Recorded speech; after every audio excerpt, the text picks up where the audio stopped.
안녕하세요.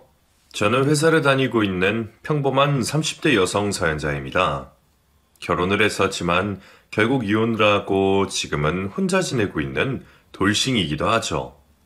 좋은 사연은 아닌지라 저도 오랜 고민 끝에 사연을 보내겠다고 마음을 먹었는데도 막상 제 이야기를 시작하려니 덜컥 겁이 나네요. 제가 아직은 젊은 나이이긴 해도 제가 워낙 별일을 다 겪은 탓에 인생에 더 두려울 일도 없을 거라 생각했는데 처음 겪는 일들은 늘 걱정이 앞서는 것 같습니다. 그래도 모든 경험은 인생의 좋은 밑거름이 된다고 생각하기에 침착하게 사연을 전해볼게요. 대학생이 되기 전만 해도 제 인생은 너무나 평범했습니다. 학생이니 당연히 공부에 열심히였고 평범하게 친구들과 어울려 다니며 외동딸로서 부모님께 사랑과 관심을 받으며 지냈었죠. 고등학교 3년 내내 공부만 하며 지낸 덕분에 무사히 바라던 대학에 들어간 저는 부모님 덕분에 등록금 걱정 없이 대학 생활을 하고 있었습니다. 넉넉한 형편은 아니라 평범한 가정이었던 탓에 등록금을 내주신 것만으로도 감사했던 저는 열심히 대학 생활을 하며 평범하지만 안정적인 삶을 지내고 있었죠. 그렇게 학점 걱정이나 하면서 한창 대학 생활을 하고 있던 제게 청천벽력 같은 소식이 찾아왔습니다. 아무도 예상할 수 없던 사고로 부모님이 돌아가시면서 제 인생은 그 후로 완전히 달라지게 되었습니다. 뉴스에서도 하루에 몇 번씩 오르내리는 교통사고였지만 설마 저희 가족이 그 주인공이 될 줄은 몰랐어요. 부모님은 사고로 중환자실 신세를 지게 되셨고 여러 번의 수술 끝에도 결국 버티지 못하셨습니다. 그렇게 한 달 간격으로 부모님이 제 곁을 떠나시면서 제게 남은 것은 미처 치르지 못한 남은 병원비와 부모님의 사망보험금 뿐이었습니다. 워낙 큰 수술이었던 탓에 병원비를 전부 보험 처리할 수 없어서 집에 있던 돈을 거의 다 털어서 썼었는데 정작 부모님이 돌아가시니 큰돈이 생긴 것이 참 아이러니했네요.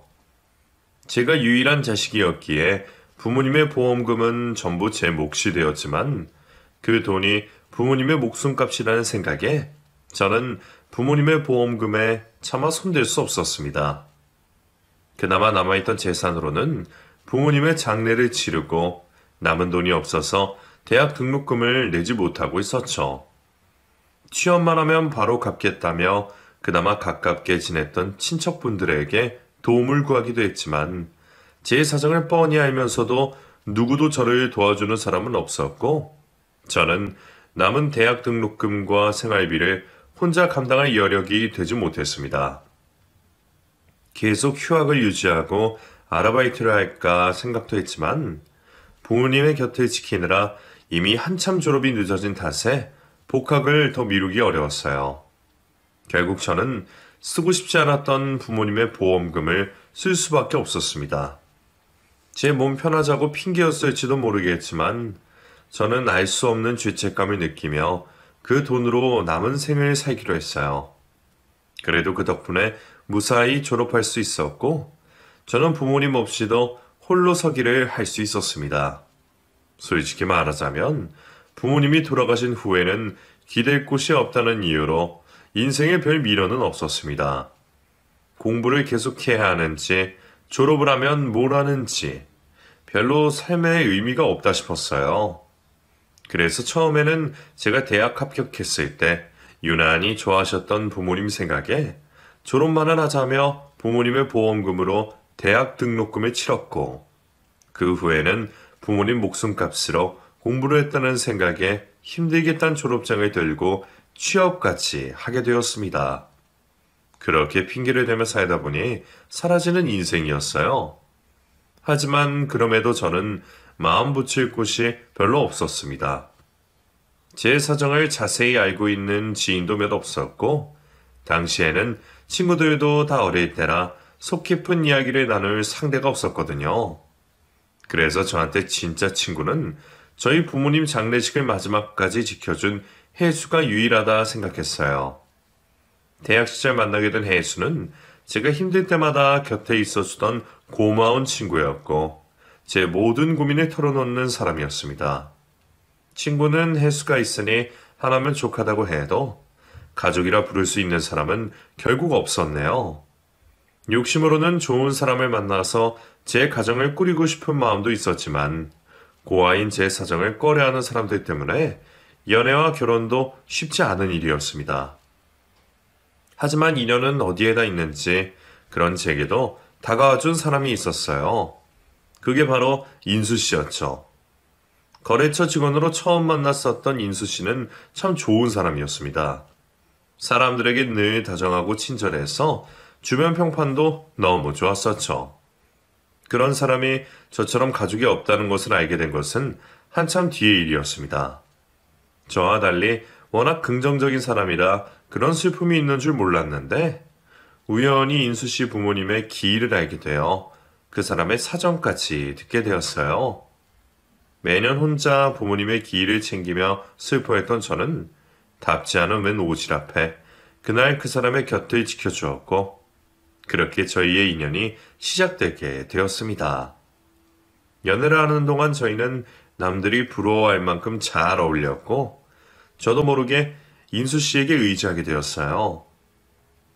서로의 사정을 깊이 공감하는 만큼 통하는 부분은 많을 수밖에 없었고 그렇게 저희는 결혼까지 약속하게 되었습니다.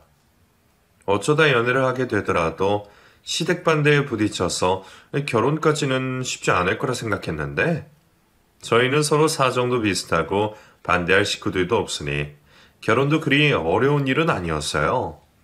그렇게 저희는 2년의 연애 끝에 결혼을 하게 되었고 다시 기댈 곳이 생긴 저는 남편을 바라보며 행복한 결혼 생활을 꿈꿨습니다. 그리고 결혼을 하게 된 저는 제 앞으로 보험을 들어놓았었죠. 갑자기 보험이라 이상하시겠지만 그건 남편을 위한 제 사랑의 표현이었어요. 그 전까지는 건강체질이라 실비보험 하나 없던 저였지만 책임져야 할 가족이 생기니 사정이 달랐습니다. 저희 부모님이 먼저 떠나신 걸 생각하면 혹시 모를 일을 생각할 수밖에 없었어요. 그런 일은 평생 없었으면 좋겠지만 혹시라도 남편이 혼자 남겨질 상황을 생각하여 저는 남편을 수혜자로 지정해 작은 보험을 하나 들게 되었습니다. 질병과 사망까지 보장되는 보험이었지만 설마 그걸 쓸 일이 있을까 싶었네요. 그런데 어쩌면 이런 일이 있는지 저는 결혼한 지 2년 만에 그 보험을 쓰게 되었습니다. 결혼 2년 차. 저희는 아이 소식을 기다리고 있는 중이었어요. 원래라면 신혼 1년 뒤에 곧바로 아이를 가질 생각이었는데 어쩐 일인지 임신이 쉽지 않더라고요.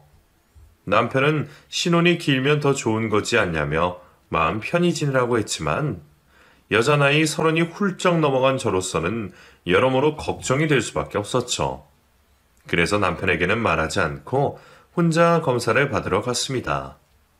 그리고 그 과정에서 저는 암을 발견하게 되었습니다. 그것도 초기에는 발견이 쉽지 않다는 췌장암을 말이죠. 이상한 게 보인다며 큰 병원으로 가보라고 확인서를 써주시는 의사 선생님의 얘기에 저는 겁이 났습니다. 두렵기는 하지만 그때까지만 해도 설마 하며 대학병원으로 향했던 저는 검사를 마치고 며칠 뒤 받게 된 충격적인 결과에 충격적인 현실을 마주하게 되었습니다. 저는 췌장암 1기였습니다. 췌장암은 무서운 병이었어요. 처음에는 초기에 빨리 발견해서 다행일 거라 생각했지만 췌장암은 1기에 발견해도 생존 확률이 50%밖에 되지 않았고 그마저도 수술이 어려운 병이었습니다. 게다가 당시 제 상황은 다른 사람들보다 좋지 않았습니다. 당장 수술을 하고 항암 치료를 하는 것이 가장 좋지만 저는 수술이 어려운 상황이었거든요. 의사 선생님은 항암 치료를 진행하며 수술이 가능한 상태를 지켜보자고 하셨고 결국 저는 남편에게 그 사실을 알리고 곧바로 항암 치료를 시작하게 되었습니다. 저는 너무 무서웠습니다. 부모님 돌아가시고 이제서야 행복해질 거라 생각했는데 죽을 병에 걸렸다는 게 믿을 수가 없었어요. 여보, 괜찮아. 당신 이겨낼 수 있어. 치료 열심히 받고 수술도 잘 받으면 되지. 요즘 기술로 설마 암도 못 고치겠어? 당신 꼭 살 수 있으니까 우리 희망을 잃지 말자. 남편은 걱정하고 비관하는 제게 아직 희망이 있다며 저를 다독여 주었지만 수술도 하지 못하는 상황에 저는 그런 희망이 쉽게 생기지는 않았어요. 이미 가까운 이의 죽음을 한번 경험한 탓인지 희망보다는 죽음이 더 가깝게 느껴졌거든요. 그래도 저는 저를 걱정하는 사람들을 위해 희망을 포기할 수가 없었습니다. 치료 때문에 회사까지 관둔 저를 대신해서 주말 근무에 야근까지 하는 남편과 친구도 별로 없는 저를 위해 제 간병까지 자처해준 친구 혜수가 있었으니까요. 남편이야 유일한 저의 가족이니 어쩌면 희생이 당연했지만 자기 삶을 살기에도 바쁜 친구까지 저를 위해 애써주는 모습이 저는 무척 고마웠습니다. 하지만 언제까지 가까운 사람들에게 희생에 바랄 수 없었던 저는 결국 간병인을 알아보기로 했어요. 남편 역시 회사 일 때문에 저를 옆에서 챙길 수 없어서 미안하다며 자기가 직접 발품을 팔아 좋은 간병인을 구해주겠다고 했습니다. 남편은 직접 저를 챙기지 못해서 미안하다고 했지만 저는 그것만으로도 무척 고마운 마음이었어요. 이미 외벌이에 혼자 돈 벌겠다고 고생하는 남편을 보면서 저는 미안한 마음밖에 없었거든요. 그리고 혹시나 내가 없으면 혼자 남겨질 남편을 생각하니 제가 그 사람에게 죄를 짓는 마음이었죠. 그렇게 간병인 이모님을 만나게 된 저는 이모님의 도움으로 통원을 하며 항암 치료를 다니게 되었습니다. 병원에서는 입원 치료를 권하기도 했지만 부모님이 중환자실에 계셨을 때의 기억 때문인지 병원을 유난히 싫어했었던 저는 웬만하면 입원을 하고 싶지 않았습니다.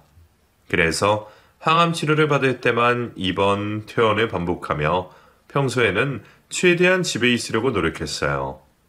덕분에 이모님만 왔다 갔다 더 고생이셨지만 이모님은 한 번도 불평하신 적이 없으셨습니다.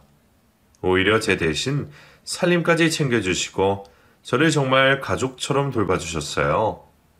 간병일이 워낙 이타심이 없으면 하지 못할 일이라는 건 알고 있었지만 그럼에도 그렇게까지 희생해주시는 모습이 의외이기도 했죠. 이모님, 청소까지 해주실 필요 없어요. 제가 하면 되는데. 아유, 내가 뭐 할 게 있다고. 하는 것 없이 돈 벌어 가느니 이런 거라도 해줘야지. 하는 게 없다뇨. 저 데리고 병원 다니시는 것만으로도 힘드실 텐데요. 아니야, 내가 하고 싶어. 사실 내가 새댁이 남 같지가 않아서 그래.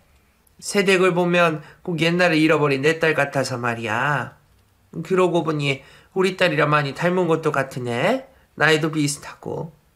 우리 애도 살아서 커졌으면 그 나이쯤 됐을 거거든. 알고 보니 이모님께는 제 또래의 따님이 있으셨답니다. 하지만 안타깝게도 어릴 적에 병으로 일찍 떠났고 이모님은 그 후로 딸을 잃은 슬픔을 잊으려고 여전히 남들을 돌보며 혼자 살아가고 계셨어요. 그런 사정이 있으셨던 이모님이 아무래도 아픈 제게서 따님을 보셨던 것 같습니다.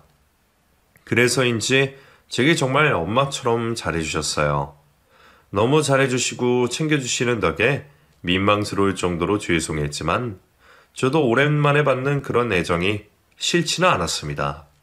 물론 제게도 의지하는 남편과 친구가 있었지만 이모님은 왠지 저희 엄마가 생각나게 하시는 분이었거든요. 정말로 친정엄마가 해주시는 것 같은 음식들과 간병에 저는 좀 더 마음 편히 치료를 받을 수 있었습니다. 하지만 그런 치료에도 차도가 금방 생기지는 않았어요.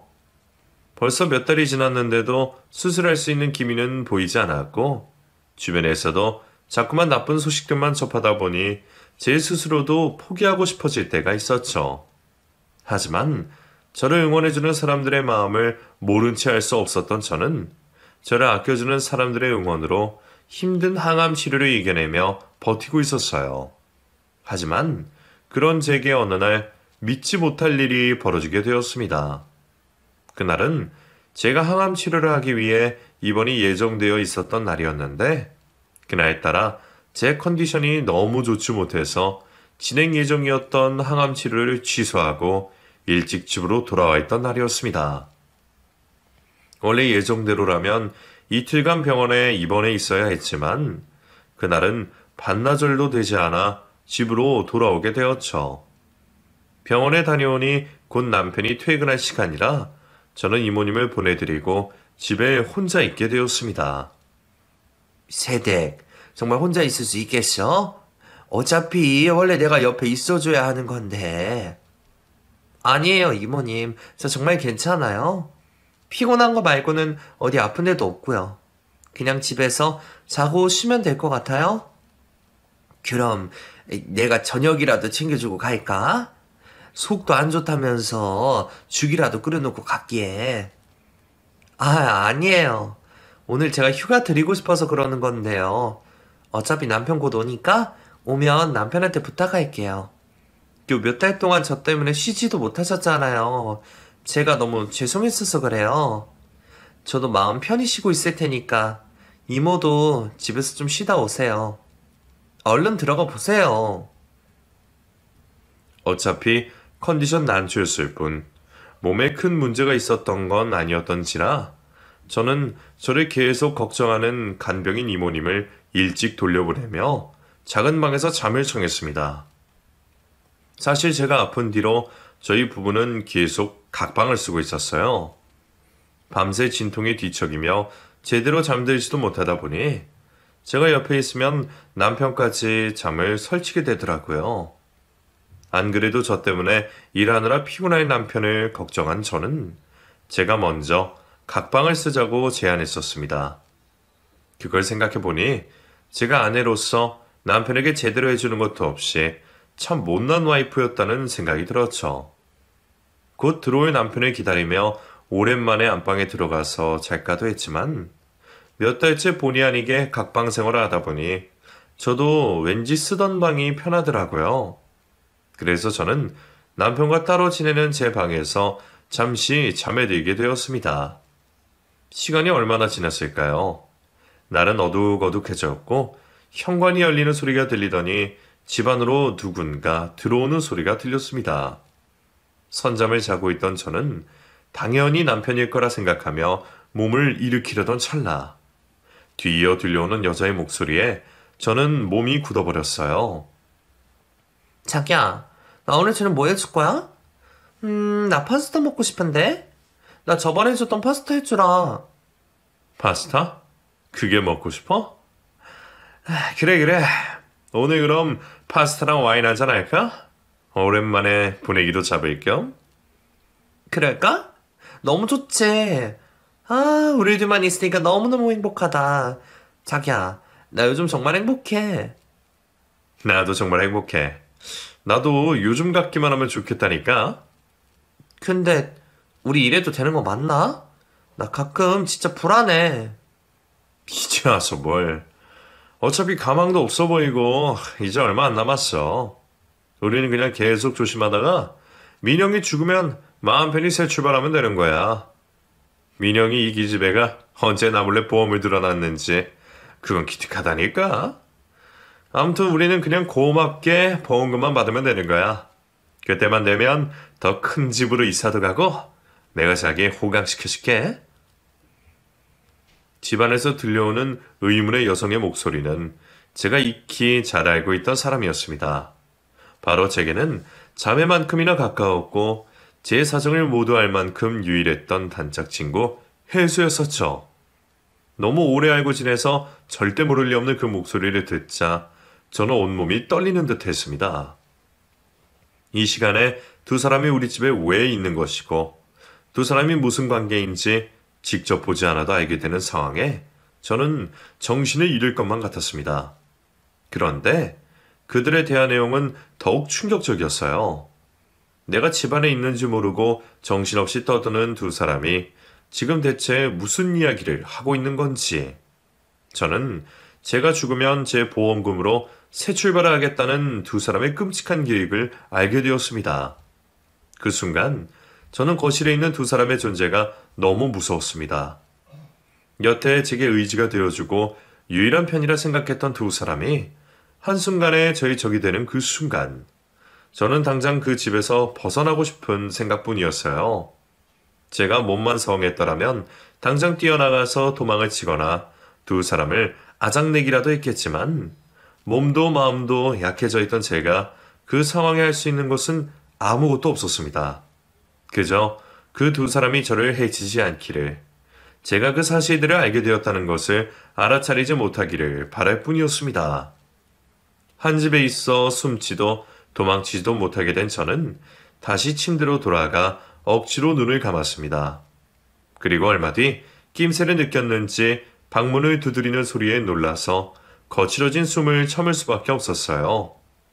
두 눈을 꼭 감고 잠든 척하고 있던 저는 조심스럽게 방문을 열고 들어오는 남편의 목소리에 조심히 눈을 떴습니다.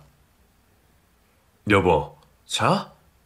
여보, 민영아, 안 들리니? 제가 집에 있는지도 모르고 둘이 그런 대화를 하고 있었으니 제가 집에 있다는 것을 알고 무척 놀랐을 겁니다. 그런 남편은 제가 들었을까 걱정하며 제가 잠들어 있었는지 확인하려 했어요. 그 상황에 저는 안간힘을 써서 연기를 할 수밖에 없었고 당장이라도 그놈의 목을 조르고 싶은 마음을 애써 억누르며 잠에서 막 깨어난 척 일어났습니다. 마치 아무것도 모르고 있는 척 말이죠.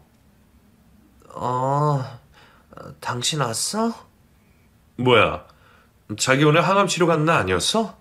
어떻게 집에 있었어? 나 오늘 몸이 좀 안 좋아서 검사 수치도 좋지 않고 그래서 오늘 항암은 취소됐어. 아까 병원에서 검사만 받고 그냥 왔거든. 당신 금방 퇴근할 것 같아서 기다리다가 깜빡 잠들었네? 몸이 안 좋긴 안 좋았나 봐. 그래? 그럼 계속 자고 있었던 거야? 내가 온 줄도 모르고? 여태 자다가 이제 깨어났네. 당신 들어오는 소리도 못 들었다. 그랬구나. 나는 당신이 집에 있는 줄 모르고 깜짝 놀랐네. 하긴. 당신은 내가 항암 치료 받으러 간 줄 알았으니 빈집인 줄 알았겠다. 놀라게 해서 미안해. 근데 내가 집에 있는 건 어떻게 알았어? 아니, 집에 들어와서 보니까 식탁에 죽이 있더라고. 간병하시는 분이 당신더러 일어나면 먹으라고 쪽지까지 써놓고 갔더라고. 그래서 당신 혹시 집에 있나 그때 알았지. 이모님을 귀찮게 해드리기 싫어서 그냥 가시라고 그랬더니 이모님이 그 와중에 기어이 제 죽을 끓여놓고 가셨나 봅니다. 덕분에 남편은 제가 아파서 하루 종일 잠들어 있었는 줄 알고 있었고 저는 의심을 사지 않을 수 있어서 오히려 다행이었죠. 제가 별다른 내색이 없자 두 사람의 밀담을 듣지 못했다고 생각했는지 긴장되어 굳어있던 남편의 얼굴이 금세 퍼졌습니다. 난 또 당신이 항암 치료를 까먹었나? 왜 집에 있나 했지. 그럼 나한테 미리 연락 좀 하지 그랬어. 더 일찍 들어와서 당신이랑 있어줬을 텐데. 그럴까 했는데 당신 걱정시키고 싶지 않아서. 어차피 피곤해서 하루 종일 자느라 그럴 겨를도 없었어. 괜찮아. 그래도 많이 아픈 건 아니라니까 다행이네. 참, 그럼 당신 제대로 먹은 것도 없겠네? 그럼 얼른 죽이라도 먹어야겠다. 오랜만에 자기랑 같이 저녁 먹게 됐네? 한시름 덜은 남편은 저를 다시 눕혀두고 저녁을 먹기 전에 쓰레기를 버리고 오겠다며 다시 밖으로 나갔습니다. 사실은 같이 있던 혜수를 저 몰래 내보내려는 거였겠지만 걔도 쓰레기라는 걸 생각하니 거짓말은 아니다 싶어 실수가 나오기도 했습니다. 남편이 다시 돌아와 저를 보며 선심을 쓰듯 같이 저녁을 먹자고 했지만 저는 그날 도저히 식사를 할 수 없었습니다. 남편의 구역질 나는 그 얼굴을 보고 있자니 죽 한 술도 뜰 수가 없었거든요. 당신 왜 그래? 그렇게 못 먹겠어? 많이 아픈 거 아니야? 아니야. 그냥 약기운 때문에 소화가 안 돼서 그래. 아무래도 나 더 자야겠어. 미안한데 오늘 저녁도 당신 혼자 먹어야겠다. 오랜만에 같이 얼굴 보고 식사하고 싶었는데 미안해. 결국 저는 이모님이 준비해주신 죽도 제대로 먹지도 못하고 다시 방으로 들어와 눕게 되었죠. 그리고 불 꺼진 방에 누워 하염없이 조금 전 있었던 일에 대해 되뇌었습니다. 대체 언제부터였을지, 그것들이 그동안 나를 어떻게 기만했을지 너무 기가 막혀서 말이 나오지 않았어요.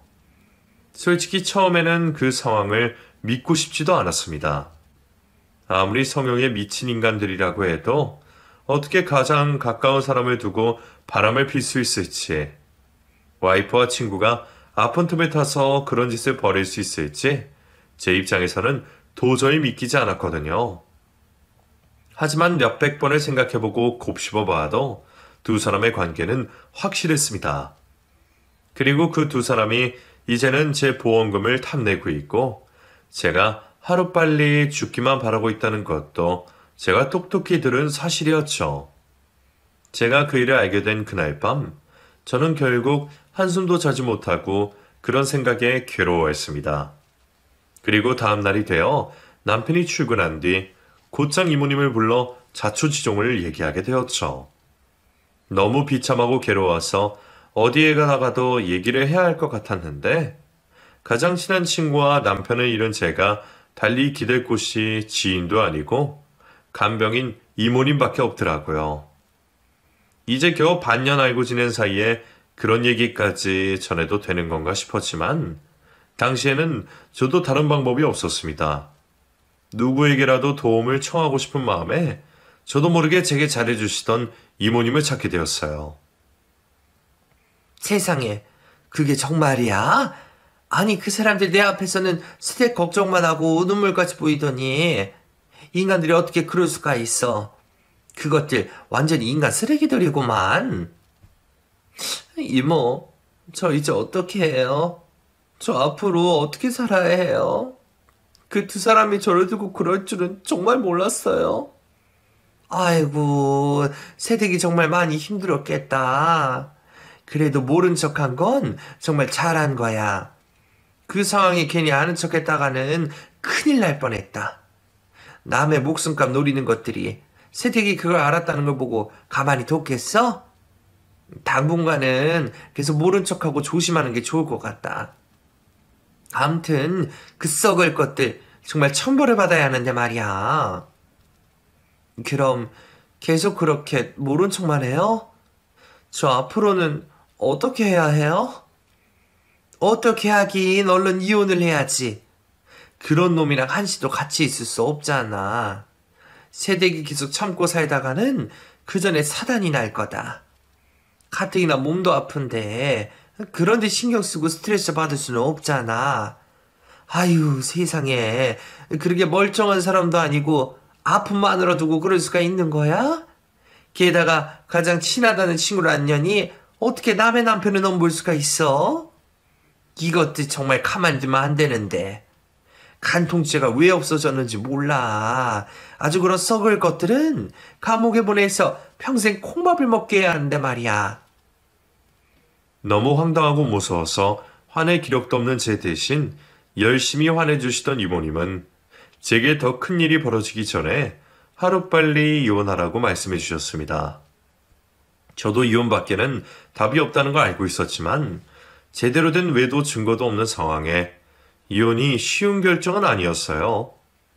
남편 역시 제가 두 사람의 관계를 알고 있다는 걸 밝히지 않기 전에는 이유도 없이 순순히 이혼을 해줄 사람이 아니었고, 그렇다고 모든 걸 알고 있다고 밝히자니 혹시 모를 보복이 두렵기도 했습니다. 제가 건강하고 물질적으로나 체력적으로나 여유가 있었더라면 직접 나서서 이혼 변호사를 알아보고 여차하면 심부름 센터라도 알아봤을 텐데 당시에 저는 그럴 돈도 기력도 없는 상황이었고 그 탓에 이혼이 쉬울 것 같지 않았습니다. 하지만 다른 무엇보다 가장 큰 문제는 결국 제 마음 상태였어요.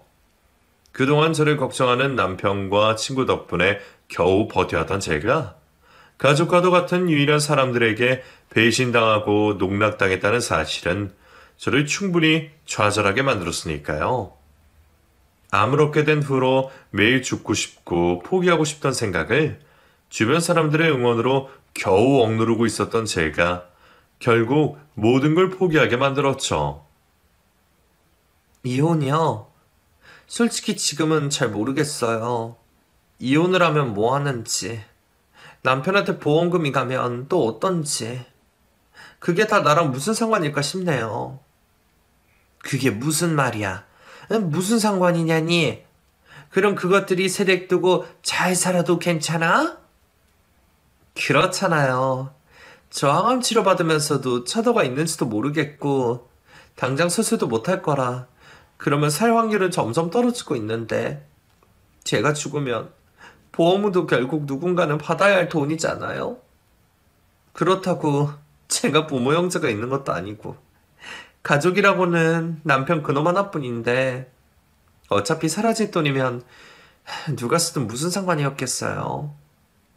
그렇다고 얼마 남았을지 모를 제 인생, 이혼 소송한다고 허비하고 싶지도 않고, 그럴 힘도 없네요. 모든 것을 체념한 듯 담담히 말하는 저를 보며 이모님은 선뜻 말씀을 꺼내지 못하셨습니다. 왜 그런 생각을 하느냐고, 당연히 살 수 있다고, 확신할 수 없는 말들로 그저 부추기기에는 이모님이야말로 제 사정을 가장 잘 알고 계셨을 겁니다.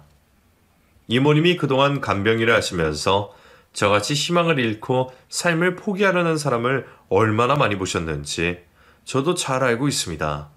하물며 치료에 차도를 보이고 살 거라는 확신에 차 있던 환자들도 어느 날 하루아침에 상태가 나빠져서 죽어버리는 모습을 보면서 이모님도 제게 함부로 살 거라고 말씀하지 못하셨겠죠. 저도 그런 사례를 모르지 않았기에 제 스스로 희망을 가지려 하지 않았습니다. 오히려 그동안 남편을 위해 억지로 버텼던 제가 더 이상 버텨야 할 이유를 찾지 못했던 거였죠. 그 후로 저는 남편에게 별 내색은 하지 않고 남은 치료를 받으면서도 이혼을 준비하거나 살 거라는 희망을 다시 찾지는 못했습니다. 상태가 좋아지면 수술도 알아보자던 의사 선생님은 매번 검사 결과를 보시며 고개를 저으셨고, 저는 제게 남은 시간이 얼마 없으리라 생각하고 있었습니다. 어쩌면 그때는 어차피 살아서 뭐하나 싶은 생각까지 들었어요. 복수를 하려는 마음도 기력이 있어야 하는 것인지, 저는 남편과 제 친구가 증오스러우면서도 그럴 수가 없었죠. 남편이 매일 야근에 출장을 가야 한다며 뻔한 거짓말을 하는 것을 보면서도 아무런 생각을 하지 않았습니다.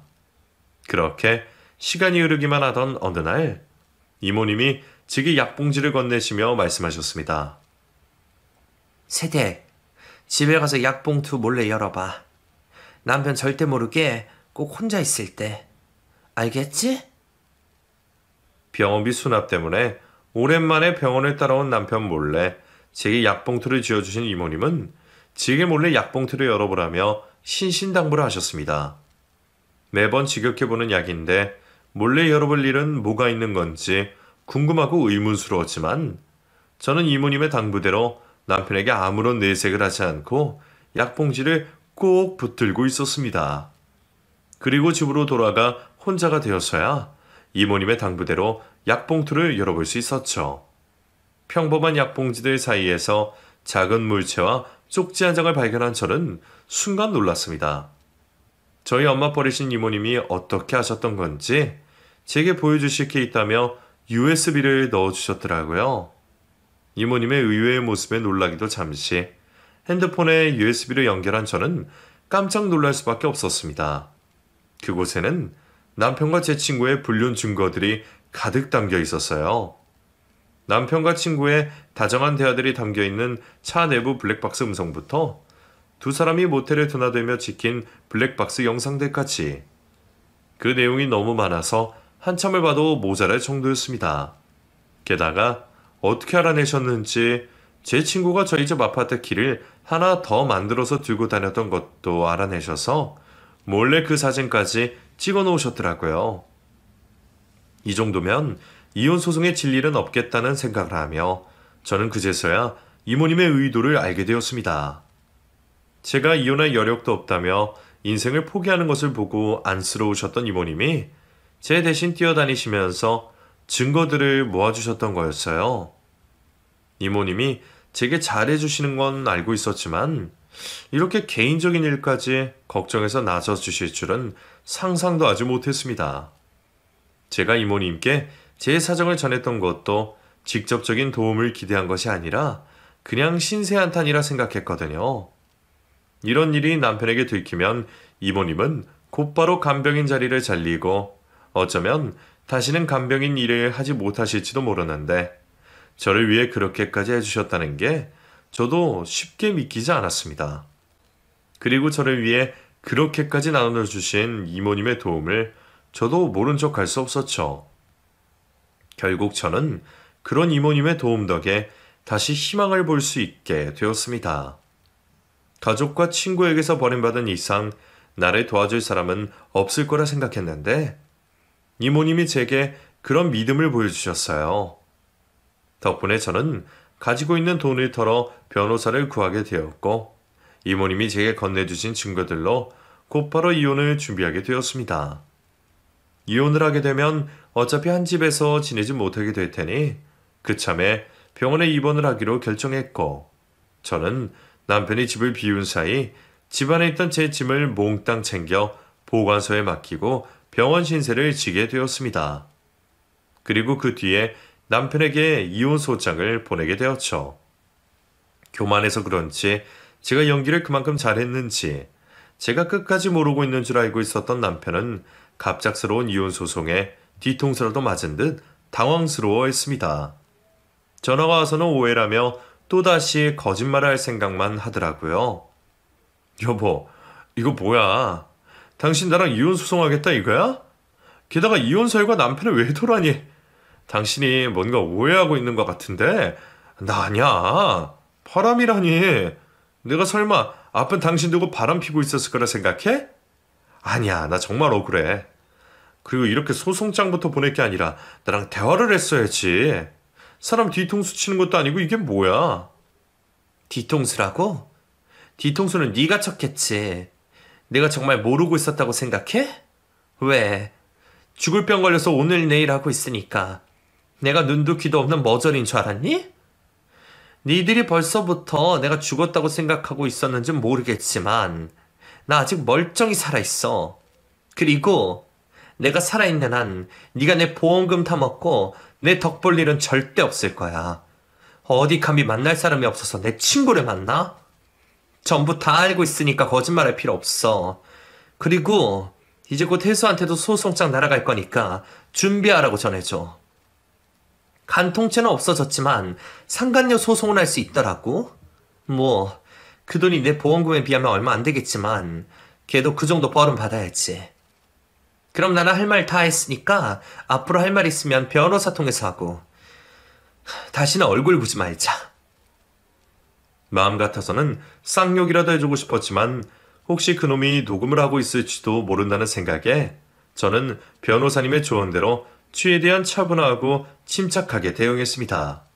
물론 어쩔 수 없이 끓어오르는 분노는 지울 수 없었지만요. 남편과 이혼 소송을 하면서 몇 번이나 더 만나야 할지 그놈의 뻔뻔한 얼굴을 봐야 할지 걱정이었는데 이혼 소송 시에는 제가 직접 나서지 않아도 된다고 하더라고요. 게다가 제가 생사의 갈림길에 놓여있던 탓에 직접 얼굴을 비추지 않아도 판사님께서 아픈 저를 가여이 여겨주셨겠죠. 덕분에 저는 그 후로 남편 얼굴 한번 보지 않고 변호사를 통해 무사히 이혼을 하게 되었고 제가 예상했던 것보다 훨씬 많은 재산 분할을 받을 수 있게 되었습니다. 돈 때문에 했던 소송은 아니었지만 남의 목숨값 노리던 그놈에게는 적지 않은 피해였을 거라는 생각에 나름 속이 시원하기도 했어요. 그리고 상간녀 소송에서도 위자료를 받아낼 수 있었습니다. 하지만 제 복수는 거기서 끝나지 않았어요. 저는 소송 결과를 포함한 두 년놈들의 외도 증거들을 모두 모아서 두 사람을 함께 알고 있는 제 주변 지인들에게 전했습니다. 자기 와이프와 단짝 친구를 속일 정도로 워낙 남들 앞에서는 착한 척 위선 떠는 것들이라 주변 평판을 중요하게 생각하는 인간들이었거든요. 그런 인간들에게는 위자료보다 체면이 중요할 거라는 생각에 그렇게 했습니다. 아니나 다를까 소문은 삽시간에 퍼져갔고 결국은 그 두 사람 귀에까지 들어가게 되었어요. 예상한 것은 아니었지만 누군가 그 인간들의 회사에까지 소문을 내주는 바람에 직장 생활까지 어려워졌다고 듣게 되었네요. 덕분에 명예훼손으로 고소까지 당했지만 어차피 이혼까지 한 이상 그깟 벌금은 내면 그만이었습니다. 불과 몇 달 만에 이혼에 소송까지 당하고 나니 정신이 하나도 없었네요. 하지만 그만큼 마음은 편할 수 있었죠. 그 덕분인지 제게 더 믿을 수 없이 좋은 소식도 전해지게 되었습니다. 제 상태가 이전보다 좋아져서 수술을 해볼 수 있겠다는 얘기를 들었거든요. 수술을 해도 가망이 없을 거라던 선생님은 힘들더라도 해보자고 해주셨고 그 순간 저는 살 수도 있겠다는 희망을 보았습니다. 솔직히 췌장암이 너무나 어려운 병인 탓에 거의 희망 없이 연명치료만 하던 저였기에 수술을 받을 수 있다는 얘기만으로도 희망이 보이는 기분이었어요. 그리고 그 희망 앞에서 저는 다시 용기를 내게 되었습니다. 그동안 당장 죽을지 살지도 모르는 와중에 살집을 구하는 게 맞나 싶어 병원 생활을 이어가고 있었는데 혹시 살게 된다면 돌아갈 집이 있어야 한다는 생각에 저는 그제서야 이혼 후 혼자 살 집을 알아보게 되었습니다. 그리고 이모님의 배려로 집을 구할 때까지 이모님 집에서 지낼 수 있었죠. 간병 때문에 고용한 분께 이미 과분한 도움을 받고 이런 배려까지 받아도 되는 건지 죄송스럽기도 했지만 진심으로 저를 반겨주시는 이모님 덕분에 저도 마음 편히 잘 지낼 수 있었습니다. 아마 제가 상태가 좋아져서 수술할 수 있게 된 것도 전부 이모님 덕분이 아니었을까 생각해요. 저의 수술 결정이 나고 수술이 끝나는 동안 이모님은 여전히 제 곁을 지켜주셨습니다. 힘든 수술을 마친 저를 가족처럼 보살펴 주셨고 그 덕분에 저는 부작용 없이 수술에 성공할 수 있었습니다. 그리고 이제는 기적처럼 완전히 회복하여 예전처럼 건강한 모습이 되었죠. 포기하고 싶을 만큼 어려웠고 다시 살아날 거라 기대하기 쉽지 않은 시간들이었지만 이렇게 다시 건강해진 것을 보니 세상에는 정말 기적이라는 게 있는 것 같다 싶기도 합니다. 그리고 제가 그런 기적을 만나게 된 것은 전부 저의 은인인 이모님 덕분이라 생각해요. 저는 이모님께 평생 감사할 것이고 죽는 그날까지 이모님의 은혜를 모르지 않을 겁니다. 어쩌면 저희 두 사람 다 의지할 것 없는 쓸쓸한 입장이었기에 서로 의지하고 도울 수 있었는지도 모르죠. 그래서 저는 이모님과 맺은 이 인연을 소중히 간직하며 앞으로도 제 인생을 씩씩하게 살아가려 합니다.